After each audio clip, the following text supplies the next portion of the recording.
families, my name is Avalon and I surf on Saturdays with the second graders, and today I'm going to be reading a book called Pete, Feet, and Fish to Eat by Phil A. Mouse. Fantastic, amazing, they'll never believe it. It is such a surprise, I can hardly conceive it. An hour ago I was locked in the cell, full of jeeber creep peepers and dusty musty smells. I was chained to the wall, I was chained to the door, I was chained to the lamp and the chair and the floor. Then a voice, still and small like a beautiful light, whispered, "Peter, look up," and to my great delight, my chains were all broken, I was back on my feet. I was out of the prison and on the street. Now, as you might have guessed, I was rather excited to be completely removed and uprighted. I flew down the alley, I kicked up the dust, I raced through the darkness, full speed ahead, and plus, finish the story, get on with it, do it. All right then, just sit tight and I'll get around to it. Start at the start, that's what my mom used to say. There was just no forgetting that one certain day. We were washing our nets, we'd been fishing all night. Me and my brother had a terrible fight. It's a beautiful fish, I would tend to agree, and the only singular fish that I see. After 31 hours of huffing and sweating, there was only one teeny tiny small thing you're forgetting. One petty slim thought. In a day and a half, this is all we've caught. I was fronting and foaming, steaming and sweating, yes, gritting and grinding and cafting and chewing. I was so caught away with my little black cloud that I never did notice the wonderful crowd of hundreds, of maybe thousands of people or more who squashed and squeezed and crunched and crowded their way to the shore. "Teach us, O Lord," I heard them all shout as they hustled and bustled and wrestled about. And there went my brother, he was shouting too. Why, the place had turned into some kind of zoo. Well, that's when it happened. He came up to me, the man that they were all eyeing and trying to see. He stepped in my boat, he asked for a lift, so I hustled the sail and I set her adrift. "Cast out your nets," he proclaimed, "if you wish, and you'll find that they're filled to the full bursting with fish. Whatever you say, this should be really good. We'd probably snag a few pieces of wood or maybe some cans or a shoe or a boot or a waterlogged wallet. Now that would be cute."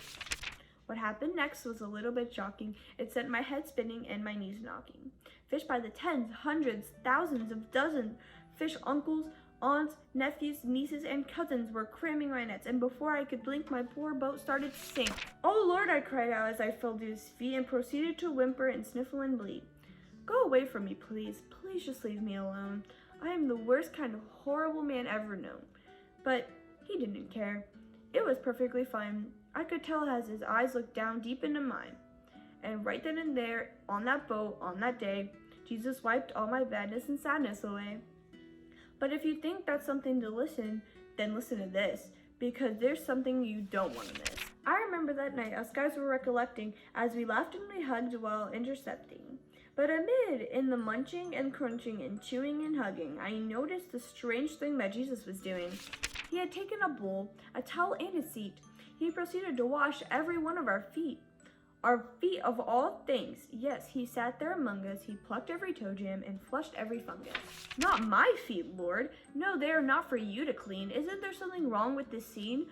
I'm certain that there's something more important for you to do, for someone, well, who's someone like you." Well, he looked at the bowl, and I knew in that minute he wanted my two big fat feet to be in it. "All right then," I bothered. "Well, how about this? I'll go get a sponge, a mop, a hose, and we'll scrubble and bubble my knees and my nose. Then we'll wash my eyebrows and swish my hips. We'll polish my forehead and lather my lips." "Calm down, pull the plug. Peter, put it in ice. Can't you see that I'm just trying to do something nice?" "Just relax," Jesus whispered, "and listen up well, because I'm the one with the story to tell. He said he'd be battered, bruised, beaten, and killed, but the word of the Lord would at last be fulfilled.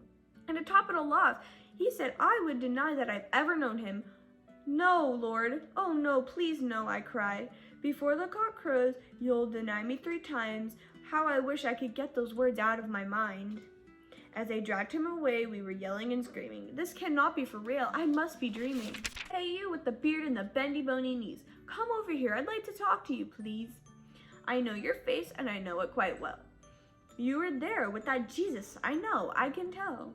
Mind your own business. Get out of my sight. I don't know him or you, so just drop it, all right? We know you were there. You could have hardly been missed. You're mistaken, I bellowed and I boiled and hissed. Yes, I saw him too. There can't be any doubt. An old gray, dusty voice gurgled out. I don't know the man. Would you all just be quiet? Please leave me alone. Be still. Calm down. Can we just try it? Yes, I denied him, and they crucified him. I watched as they did it. I stood right beside him. But there's something I think you should know, something he told me a long time ago. Peter, he said, I am love.